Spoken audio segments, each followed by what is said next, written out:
Full Moon sale காலை 9 மணியிலிருந்து இரவு 12 மணி வரை ஜூலை 29 ஒரு நாள் மட்டும். கழிவுநீர் சுத்திகரிப்பு நிலையத்தில் முதலமைச்சர் விஜய் ஆய்வு செய்வதற்காக புறப்பட்டு சென்று கொண்டிருக்கிறார். அந்த காட்சிகளை நாம் பார்த்து கொண்டிருக்கிறோம். இந்த ஆய்வை செய்வதற்காக கோயம்பேடு புறப்பட்டிருக்கிறார் முதல்வர் விஜய். விவரங்களோடு இணைகிறார் நமது செய்தியாளர் பாஸ்கரன். வணக்கம் பாஸ்கரன், இது தொடர்பான முழு விவரங்கள். சென்னை கோயம்பேட்டில் செயல்பட்டு வரக்கூடிய 3ஆம் நிலை கழிவுநீர் சுத்திகரிப்பு நிலையத்தை தான் தமிழக முதலமைச்சர் நேரில் பார்வையிடுகிறார். இதற்காகத்தான் சென்னை தலைமைச் செயலகத்திலிருந்து புறப்பட்டு எழும்பூர், அரும்பாக்கம் அது வழியாக கோயம்பேடை வந்தடைந்து கோயம்பேட்டில் இருக்கக்கூடிய 3ஆம் நிலை கழிவுநீர் சுத்திகரிப்பு நிலையத்தை முதலமைச்சர் நேரில் ஆய்வு மேற்கொள்ள உள்ளார். கோயம்பேட்டில் செயல்பட்டு வரக்கூடிய இந்த கழிவுநீர் சுத்திகரிக்கக்கூடிய நிலையம் என்பது நாளொன்றுக்கு 45 மில்லியன் லிட்டர் உற்பத்தி திறன் கொண்ட 3ஆம் நிலை எதிர்முறை சவ்வூறு பரவல் முறை மூலமாக இந்த சுத்திகரிப்பு நிலையம் என்பது செயல்பட்டு வருகிறது. தமிழக முதலமைச்சர் இந்த நிலையத்துக்கு நேரில் பார்வையிட்டு ஆய்வு செய்ய உள்ளார் என்ற தகவல் வெளியான உடனே ஒரு 3 மணியிலிருந்தே நீண்ட வரிசையில சிறுவர்கள் மற்றும் முதியோர்கள், பெண்கள் ஏராளமானோர் நீண்ட வரிசையில முதலமைச்சருடைய வருகைக்காக காத்திருக்கக்கூடிய காட்சிகளை பார்த்து வருகிறோம். சாலையினுடைய இருபுறங்களிலும் பொதுமக்கள் நீண்ட வரிசையில முதலமைச்சருடைய வருகைக்காக காத்திருக்கக்கூடிய நிலையில பாதுகாப்பு பணியில காவலர்கள் தொடர்ந்து ஈடுபட்டு வருகிறாங்க.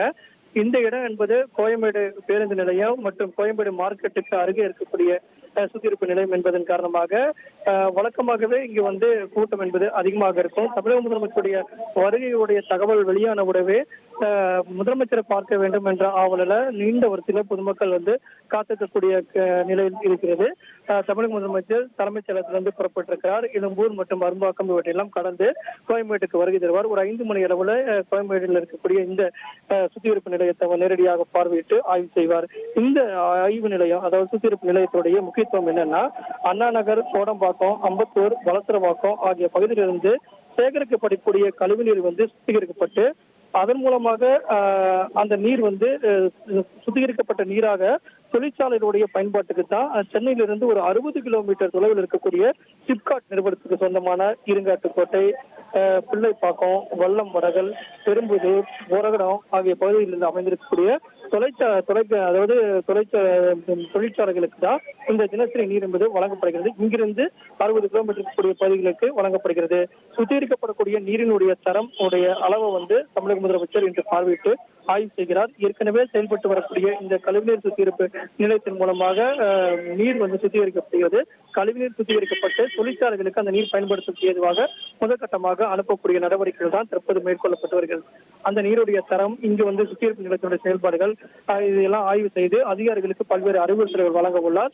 ஏற்கனவே கடல்நீரை குடிநீராக்கும் திட்டத்தினுடைய செயலாக்கத்தை தமிழக முதலமைச்சர் விஜய் அவர்கள் நேரடியாக சென்று ஆய்வு மேற்கொண்டு கடல்நீரை குடிநீராக்கும் திட்டத்தின் கீழே பணிகளை மேற்கொண்டு ஆய்வு மேற்கொண்டு அந்த நீரை பருகினார். அதே நேரத்தில் பல்வேறு அறிவுறுத்தல்களையும் வழங்கினார். மக்கள் பயன்பாட்டுக்கு உடனடியாக கடல்நீரை குடிநீராக்கும் திட்டத்தினுடைய 3ஆம் அலகை உடனடியாக மக்கள் பயன்பாட்டுக்கு கொண்டு வர வேண்டும் என்று உத்தரவும் பிறப்பித்திருந்தார்.